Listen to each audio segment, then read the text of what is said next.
Hi hello welcome to Shantha's kitchen. இன்றைக்கி ஒரு கீரை பொரியல் எப்படி பண்ணுறதுன்னு பார்க்கலாம். கடாய் வச்சுருக்கேன். கீரை பொரியலுக்கு 1 டேபிள் ஸ்பூன் ஆயில் ஆட் பண்ணிக்கலாம். 1 டீஸ்பூன் உளுந்து போட்டிருக்கேன். அது கொஞ்சம் ப்ரௌன் ஆனவங்க ஒரு 1/2 டீஸ்பூன் கடுகு ஆட் பண்ணிக்கலாம். ஆட் பண்ணிக்கலாம். ஒரு 1 கப் ஆனியன், அது ஒரு 5 காஞ்ச மிளகாய் கிள்ளி வச்சுருக்கேன், அதையும் ஆட் பண்ணிக்கலாம். 12 பல்லு பூண்டு, அதுவும் ஆட் பண்ணிக்கலாம்.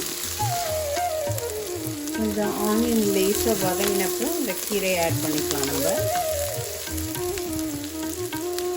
கீரை வாஷ் பண்ணி கட் பண்ணி எடுத்து வச்சுருக்கேன். இது வந்து கேல், எந்த கீரை வேணால் செய்யலாம். அது மாதிரி வெங்காயம் லேஸாக வதங்கிடுச்சு. இப்போ இந்த நம்ம கீரையை ஆட் பண்ணிக்கலாம்.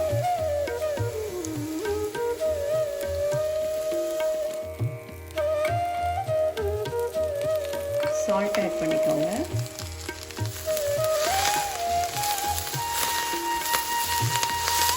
ஒரு 1/2 கப் தண்ணி ஆட் பண்ணிக்கிறேன். மற்ற கீரைக்கெல்லாம் தண்ணி ஆட் பண்ண தேவையில்லை. இது கொஞ்சம் ரஃப்பாக இருக்கும். இது கேல், இது தண்ணி ஊற்றி வேக வச்சா தான் நல்லாயிருக்கும். அது இந்த கீரை. ஸோ இந்த கீரைக்கு நான் தண்ணி ஆட் பண்ணியிருக்கேன். மூடி வச்சுருக்கேன். ஒரு 7 to 10 மினிட்ஸ் குக் ஆட்டும். அப்புறம் திறந்து நம்ம தேங்காய் போட்டு இறக்கிக்கலாம். நடுவில் ஒரு வாட்டி திறந்து கிளறி விட்டுக்கலாம். நம்ம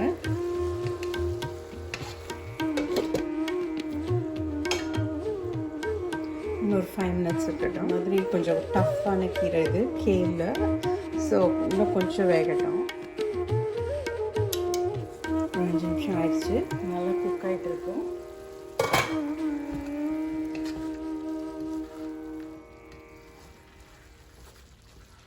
நல்லா குக் ஆகிடுச்சு. இந்த தண்ணியெல்லாம் கொஞ்சம் ட்ரை ஆனோன்னு தேங்காய் போட்டு இறக்கிக்கலாம். கொஞ்சம் தண்ணி இருக்குது. தண்ணியெல்லாம் இருந்துருச்சு. நம்ம இப்போ தேங்காய் போட்டு இறக்கிக்கலாம். திருவின தேங்காய் எடுத்து வச்சுருக்கேன். ஒரு 2 டேபிள் ஸ்பூன் அதை போட்டுக்கலாம். நம்ம